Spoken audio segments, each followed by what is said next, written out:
এদিকে যাত্রাবাড়ী থানার হত্যাচেষ্টা মামলায় যাত্রাবাড়ির সাবেক ওসি আবুল হাসানকে 3 দিনের রিমান্ড দিয়েছেন আদালত। সকালে ঢাকার chief metropolitan magistrate GM Farhan ইশতিয়াকের আদালত এ আদেশ দেন।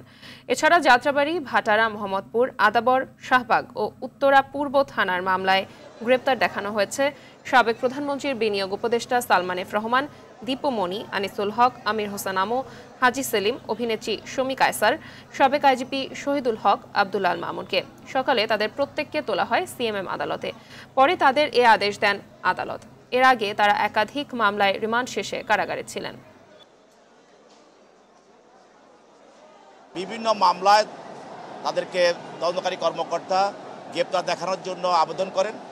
তাদের বিজ্ঞ আদালত তদন্তকারী কর্মকর্তার আবেদনের প্রেক্ষিতে তাদেরকে বিভিন্ন হত্যা এবং হত্যাচেষ্টা মামলায় তাদেরকে গ্রেপ্তার দেখানো হয়।